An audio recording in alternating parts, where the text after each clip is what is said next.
ચાલો આજે આપણે બનાવીશું ચીઝ બોલ. ચીઝ બોલની એકદમ સરળ અને સિમ્પલ રેસીપી હું તમારા બધા માટે લઈને આવેલી છું.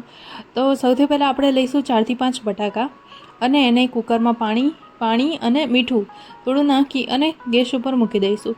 પછી લઈશું 2-4 મરચાં, એને આપણે ફાંડી નાખશું, યા તો આપણે ક્રશ પણ કરી શકીએ છીએ. પછી લઈશું આપણે 2 ડુંગળી, એને આપણે ઝીણી ઝીણી સમારી લઈશું. સાથે આપણે પનીર લઈશું અને પનીર આપણે એને છીણી નાખશું. અને પનીર છીણી જો આપણે ન નાખવા માંગતા હોય તો પણ ચાલે. અને પછી લઈશું આપણે ચીઝ. તો ચીઝના મેં નાના નાના કટકા કરીને આ રીતે રાખી દીધા છે. પછી એ તમારા ઉપર છે કે તમે ચીઝ બોલની સાઇઝ શું રાખવા માંગો છો, એ પ્રમાણે તમે ચીઝને કટ કરી શકો છો. પછી હવે ચાલીએ આપણે આગળ વધીએ. તો મેં બ્રેડના જે આજુબાજુના ભાગ આવે એના કટકા કરી દીધા છે અને પછી એને ક્રશ કરી અને મેં બ્રેડ ક્રમ્સ બનાવી દીધું છે. અને ચલો હવે મારી બધી વસ્તુઓ તૈયાર થઈ ગઈ છે અને સાથે સાથે બટાકા પણ બફાઈ ગયા છે. તો મેં બટાકાની છોલ કાઢી અને તેને રાખી લીધા છે. હવે એની અંદર જે ડુંગળી આપણે સમારેલી હતી એ મેં મિક્સ કરી, આપણે જે વાટેલા મરચાં હતા એ મેં નાખ્યા અને સાથે સાથે હવે એની અંદર આપણે નાખશું આપણે જે ક્રશ કરેલું પનીર હતું એ પણ હવે એમાં આપણે ઉમેરી નાખશું. હવે એની અંદર આપણે નાખશું મીઠું, જે સ્વાદ અનુસાર નાખવાનું છે. પછી મેં 1 ચમચી જેટલું મરચું નાખ્યું છે. તમે જો વધારે તીખું કરવા માંગતા હો તો એની અંદર લીલું મરચું યા લાલ મરચું જે તમે સમાવેશ કરવા માંગતા હોય તમે કરી શકો છો. સાથે સાથે મેં નાખ્યું ધાણા જીરું અડધી ચમચી અને 1 ચમચી જેટલો ગરમ મસાલો. જો ગરમ મસાલો તમે વધારે નાખવા માંગતા હો, થોડું સ્પાઇસી કરવા માંગતા હો તો પણ તમે કરી શકો છો. પછી મેં એની સાથે સાથે મેં આની અંદર ઉપયોગ કર્યો મિક્સ કરવા માટે. અને મિક્સ કર્યા પછી કમ્પ્લીટ એને કરી અને મેં નાના નાના રાઉન્ડ બોલ્સ બનાવી દીધા છે. હવે એને ધીમે ધીમે આપણે જેમ જેમ એને ગોળ ગોળ ફેરવતા જશું એમ ધીમે ધીમે નાના નાના રાઉન્ડ બોલ્સ એ તૈયાર થઈ જશે. પછી વચ્ચેથી અડધું કટ કરી એની અંદર આપણે જે ચીઝ આપણે કટ કરેલું છે એ આપણે લઈ લઈશું અને સાથે આપણે એને ફરીથી એમાં વચ્ચે મૂકી અને ગોળ ગોળ કરવાનું શરૂઆત કરી દઈશું.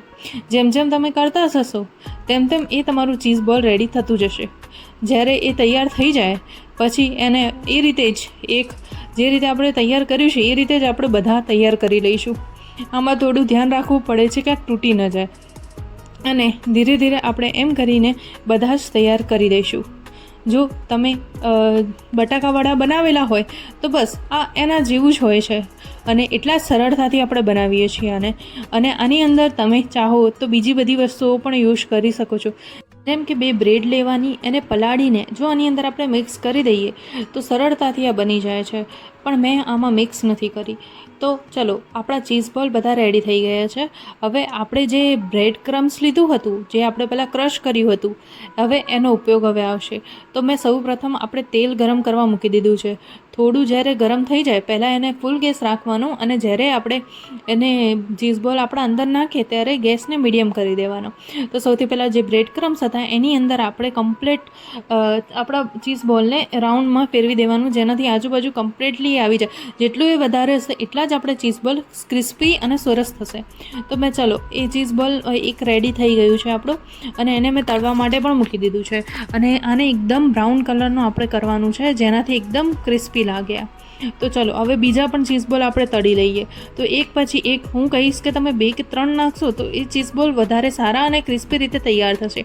તો પછી એ રીતે જ એક કરી અને આપણે ચીઝ બોલને તળતું રહેવાનું છે. અને ધ્યાન રાખવાનું છે કે ગેસ ન બહુ ફૂલ હોય ન એકદમ ધીમો હોય, કેમ કે જો માપનો ગેસ હશે તો આપણા ચીઝ બોલ સરળતાથી તૈયાર થઈ જશે. અને પછી એને ધીરે ધીરે આ જ રીતે થવા દેવાના છે.